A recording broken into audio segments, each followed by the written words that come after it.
Hello everyone, welcome back to bit learning. So आज के इस वीडियो लेक्चर में हम लोग बेसिकली एलियासेस के बारे में जानने वाले हैं कि माई एसक्यूएल में किसी भी आप आरडीबी में इसको यूज़ करते हो तो आप एक एलियासेस होता है वो क्या होता है। ठीक है, तो जैसा कि मैंने जब एलियासेस के बारे में हम समझते हैं तो ये एक टेम्प्ररी नेम होता है। जैसे कि आप इसको कॉलम पे भी लगा सकते हो और टेबल पे भी। आपको अगर आपको किसी टेबल का टेम्प्ररी नेम देना है या फिर किसी कॉलम का टेम्प्ररी नेम देना है, टेम्प्ररी नेम कहने का मतलब ये हुआ कि जब आप उस क्वेरी को एट द रन टाइम जब आप उसको लिख रहे हो और जब उसको एग्जीक्यूट करोगे तो हमारे आउटपुट में जो नेम आएगा वो उसी टाइम तक शो करेगा। जब हमारा आउटपुट अगर आपने दूसरी क्वेरी रन कर दिया तो प्रीवियस वाला एलियास नेम वहाँ से हट जाएगा। ठीक है, हम इसको समझेंगे आगे चल के जब मैं इसका हैंड्स ऑन करूँगी इसी वीडियो लेक्चर में। ठीक है, तो पहले बस मैं आपको एक बेसिक बैकग्राउंड दे देती हूँ कि क्या है। तो ठीक है, आपको एलियास समझ में आएगा कि एक टेम्प्ररी नेम होता है। हम आइदर किसी टेबल का नेम यूज़ कर सकते हैं एलियास में या फिर कॉलम नेम भी हम यूज़ कर सकते हैं। हमारे मतलब कह सकते हैं कि हमारे रिक्वायरमेंट पर डिपेंड करता है कि हमें अभी टेबल का नेम यूज़ करना है एलियास में या फिर कॉलम नेम यूज़ करना है। ठीक है, आप इसको ऐसे भी कह सकते हो कि एक आप छोटा सा उसको एक निकनेम दे दिए। जब आप उसको क्वेरी को रन कर रहे हो तो ये उसी टाइम पे एग्जिस्ट करेगा। ऐसा कि इस पॉइंट पे यहाँ पे लिखा हुआ है कि MySQL alias can exist only for the duration of a query. जब आपका क्वेरी रन कर रहा है और जो आउटपुट आपको मिला है, जो आपके सामने आउटपुट है उस क्वेरी को रन करने के लिए, तो उस आउटपुट तक ही वो लिमिट है। ऐसा नहीं है कि आपने जो एलियासिस नेम दे दिया है वो कहीं सेव हो रहा है, ऐसा कुछ नहीं है। ठीक है, वो सेव नहीं होता, बस वो रन टाइम में जो आपको क्वेरी फेच हुआ, जो आउटपुट आपको दिखा वो बस वहीं पर दिखेगा। ठीक है, तो अगर हमें सिंटेक्स देखना है कि हम लोग कॉलम पे कैसे यूज़ करते हैं तो यहाँ पे हम लोग सेलेक्ट करते हैं जो कॉलम नेम है वो सिलेक्ट करते हैं और उसका मान लीजिए आपको जो एलियास नेम देना है। लेट्स सपोज हमारे पास इम्प नेम है, उसको हम सिर्फ नेम से डिनोट करना चाहते हैं। ठीक है, और बाकी जो हमारा नॉर्मल सिंटेक्स है कि किस टेबल से आपको सिलेक्ट करना है वो कर सकते हो। और यहाँ पे हम लोग अगर टेबल का देखें तो यहाँ पे देखो आप सिलेक्ट कर सकते हो कॉलम नेम जो भी आपको सिलेक्ट करना है, फिर पूरा कॉलम भी आप सिलेक्ट कर सकते हो टेबल से। और यहाँ पे एलियास नेम, तो अगर टेबल नेम एज टी1 भी आप करते हो तो क्या होता है, एलियास नेम हो गया। ठीक है, तो ये दोनों का मैं आपको एग्जांपल देती हूँ, आपको समझ में आएगा बेटर। ठीक है, तो हम हैंड्स ऑन की तरफ मूव करते हैं। And before moving to hands on मैं आप लोगों से रिक्वेस्ट करना चाहती हूँ कि अगर आप यहाँ तक वीडियो को देख रहे हो, आपको वीडियो अच्छा लग रहा है, आपको कुछ इन्फॉर्मेशन मिल रहा है, आप कुछ सीख पा रहे हो इससे, तो प्लीज़ सब्सक्राइब कर दीजिएगा, लाइक कर दीजिएगा। मुझे भी मोटिवेशन चाहिए, मैं भी बहुत टाइम एफर्ट लगाती हूँ इस वीडियोज़ को बनाने में, बहुत टाइम भी मेरा जाता है। तो अगर आपको अच्छा लग रहा है, कुछ सीखने को मिल रहा है, तो प्लीज़ आप इसको लाइक कर देना, सब्सक्राइब कर देना, शेयर कर देना। ओके, सो ठीक है, विदाउट वेस्टिंग टाइम हम लोग मूव करते हैं अपने हैंड्स ऑन सेक्शन की तरफ। यहाँ पे मैंने ऑलरेडी 2 टेबल यहाँ पे ले रखा है जिसपे मैं आपको ये एलियास का डेमो देने वाली हूँ। इसके पहले ये 2 कमांड है सो डेटाबेसेस करके, तो ये आप अगर एग्जीक्यूट करते हो तो आपका डीबी में आई मीन आपके आरडीबीएस में कितने डेटाबेसेस हैं वो आपको दिखेंगे।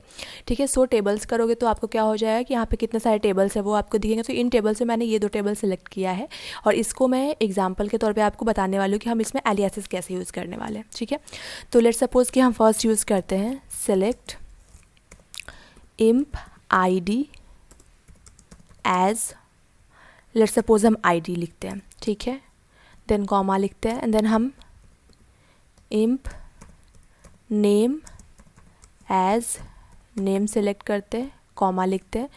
ठीक है, हम 2 ही यहाँ पे सिलेक्ट करते हैं।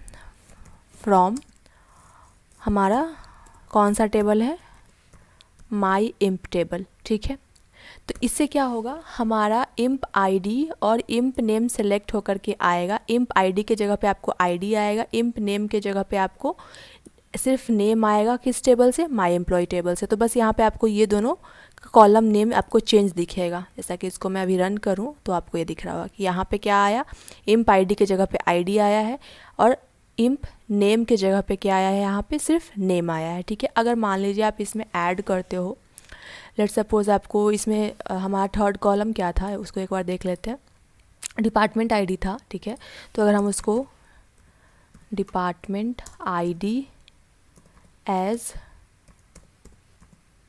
डिपार्टमेंट, कुछ भी हमें एलियास दे सकते हैं। ऐसा नहीं है कि आप मतलब ऐसा देना जिससे आपको रेफरेंस समझ में आए कि हमने क्या दिया है। लाइक यहाँ पे इम्प ID मैंने ID रेफ़र किया है तो हमें इम्प टेबल में समझ में आ रहा हो कि वो इम्प ID को ही रेफ़र कर रहा है। और एलियास का यही यूज़ भी होता है कि उसको जब हम दे रहे हैं तो हमें वो मोर रीडेबल फॉर्म में उसका आउटपुट दिखे। ठीक है, तो अगर हम इसको रन करते हैं तो आपको यहाँ पे तीनों दिखेंगे, लेकिन इसका क्या है, आपको नेम चेंज दिख रहा है। इम्प ID यहाँ पे ID शो कर रहा है, इम्प नेम यहाँ पे नेम शो कर रहा है, डिपार्टमेंट ID यहाँ पे डिपार्टमेंट शो कर रहा है। ठीक है, और यहाँ पे ये एक चीज़ है। अब आपको अगर देखो ये अभी आपने इस क्वेरी को रन किया है तो आपको ये वैल्यूज़ दिख रहे हैं, लेकिन ऐसा नहीं है कि ये परमानेंटली सेव हो गया। अगर हम इसको फिर से माई इंप करें तो आपको ये ओरिजिनल वैल्यू ही दिखेगा। तो आई थिंक आपको ये कॉलम पे कैसे यूज़ करते हैं ये आपको समझ में आ गया। अब यहाँ पे आप कोई वेयर कंडीशन भी लगा सकते हो। Let's suppose where imp ID in कर सकते हो। हाँ, और यहाँ पे हम यहाँ पे आईडी भी ले सकते हैं, ठीक है। आईडी इन, यहाँ पे लेट्स सपोज आपको 1,2,3 का चाहिए या 4 का चाहिए, तो आप इसको भी ऐसे रन कर सकते हो। तो आपको ओके सॉरी, यहाँ पे आपका ये इंप आईडी आएगा, या इट्स माय मिस्टेक, यहाँ पे ये आपका इंप आईडी आएगा, ठीक है। तो आपको 1 to 4 का यहाँ पे रिकॉर्ड दिख रहा है, ठीक है। तो आई थिंक आपको ये क्लियर हुआ हो कि हम इसका एलियासेस को कैसे यूज़ कर रहे हैं, ठीक है। अगर अभी आपको मैं टेबल पे बताऊं कि टेबल को कैसे यूज़ करते हैं, तो आप यहाँ पे कुछ नहीं करोगे, सीधे आप यहाँ पे क्या करोगे, लेट्स सपोज टेबल का हमने एलियास नाम डाल दिया ई, ठीक है। तो हम क्या कर सकते हैं, यहाँ पे अगर ई डॉट इंप आईडी करते हैं तो भी हमारा क्या आएगा, सेम रिज़ल्ट आएगा, ऐसा कि आपको दिख रहा होगा। इससे कुछ नहीं हुआ। अब ये आप बोलोगे कि आपने टेबल को यहाँ पे यूज़ किया, हमारे आउटपुट में ऐसा कोई आउटपुट में कोई चेंज दिख नहीं रहा, या तो ये फर्स्ट हमने एक टेबल के लिए किया है इसलिए हमारे आउटपुट में कोई चेंज नहीं दिख रहा है, इसलिए मैंने यहाँ पे 2 टेबल लिया है, सो दैट आपको मैं इसको एक और ज्वाइन करके दिखा दूँ कि कैसे चेंज होता है। बाकी मैं आगे की वीडियोज़ में जो भी ज्वाइंस हैं वो मैं बताने वाली हूँ, बट स्टिल आप इसको, इसमें अगर आपको ज्वाइंस नहीं समझ में आते तो आपको बिल्कुल भी टेंशन लेने की जरूरत नहीं है। मैं आगे की वीडियोज़ लेक्चर में बहुत अच्छे से ईच एंड एवरी ज्वाइंस को मैं एक्सप्लेन करने वाली हूँ। अभी मैं आपको एक बस डेमो दे रही हूँ, इवन मैं वो भी पूरी तरह ज्वाइन यूज़ नहीं करने वाली, मैं वहाँ पर वेयर कंडीशन करके ही बताने वाली हूँ अभी, ठीक है। जैसा कि आप देखो इसको, ठीक है। यहाँ पे अब हम पहले इसको रन करते हैं कि हमारे माई इंप में क्या है। तो हमारे माई इंप का डेटा अगर हम देखें तो एम्प्लॉय आईडी है, इंप नेम है, डिपार्टमेंट आईडी है, ठीक है। और 2 टेबल को हम तभी ज्वाइन कर सकते हैं जब दोनों टेबल में कोई एक कॉलम जो हो क्या हो, कॉमन हो। तो डिपार्टमेंट आईडी इसमें भी है और डिपार्टमेंट आईडी हमारा इसमें भी है, जैसा कि आप देख सकते हो, ठीक है। तो हम इसको क्वेरी को लिखना स्टार्ट करते हैं, सिलेक्ट कर देते हैं, ठीक है, imp ID as ID comma imp name as name comma department id as did, आप कुछ भी नेम दे सकते हो, ठीक है। फ्रॉम किस टेबल से, तो एक आपका माई इंप टेबल को लेट सपोज आपने T1 कर दिया, ये बस एलियास है, ठीक है। आप इसके लिए टेंशन नहीं लो कि आप T1 ही क्यों कर रहे हो, आप कुछ भी नेम दे सकते हो। मैं यहाँ पे E1 भी कर सकती हूँ, ऐसा कुछ नहीं है, ठीक है। कॉमा देंगे और हमारा दूसरा टेबल क्या है, दूसरा टेबल हमारा क्या है, डिपार्टमेंट है, ठीक है। तो हम यहाँ पे लिखेंगे दूसरा डिपार्टमेंट, इसको एज कर देंगे D, ठीक है। वेयर क्या करेंगे हम, E1 डॉट, यहाँ पे क्या है, कॉमन डिपार्टमेंट आईडी, ठीक है। तो डिपार्टमेंट आईडी हमने ले लिया, where D dot what, department ID. तो ये क्या करेगा कि इन दोनों टेबल में जो डिपार्टमेंट आईडी कॉमन होंगे उसका रिजल्ट हमें शो करेगा। और यहाँ पे भी आपको ये स्पेसिफाई करना होगा कि आप ये किस ये से सिलेक्ट कर रहे हो, किस टेबल से सिलेक्ट कर रहे हो। तो E1 से हम क्या कर रहे हैं, इंप आईडी सेलेक्ट कर रहे हैं, ठीक है। E1 ही आपका, इंप नेम भी आपका किस टेबल में है, E1 यानी माई इंप टेबल में है, ठीक है। और डिपार्टमेंट आईडी आपका दोनों में है, तो आप किसी से भी सिलेक्ट कर सकते हो। मैं यहाँ पे D से सिलेक्ट करती हूँ, ऐसा कुछ नहीं है, ठीक है। आप किसी भी टेबल से सिलेक्ट कर सकते हो जिसका आपको रिकॉर्ड डिस्प्ले करना है, ठीक है। तो इसको अगर हम रन करते हैं तो हमारा क्या आएगा, इंप आईडी के जगह पे हमारा आईडी आएगा, इंप नेम के जगह पे नेम आएगा, डिपार्टमेंट आईडी के जगह पे हमारा डिपार्टमेंट आईडी आएगा। किस टेबल से, माई इंप टेबल से, जो कि जिसका एलियास हमने E1 यूज़ किया है। दूसरा टेबल कौन सा है, डिपार्टमेंट, जिसका हमने D यूज़ किया है। जहाँ पे क्या कंडीशन होना चाहिए, E1 का जो डिपार्टमेंट आईडी है वो इक्वल होना चाहिए D का डिपार्टमेंट आईडी से। D का डिपार्टमेंट क्या है, हमारा डिपार्टमेंट टेबल है। तो इसको हम रन करके देखते हैं एंड आपको यहाँ पे दिख रहा है कि 1 2 3 4 5 6 ये 6 रिकॉर्ड्स जो हैं जिसका डिपार्टमेंट आईडी क्या है हमारा, 1 सेकेंड, ये डिपार्टमेंट ऐसे, ओके यहाँ पे हमने DID ही लिखा है, ठीक है।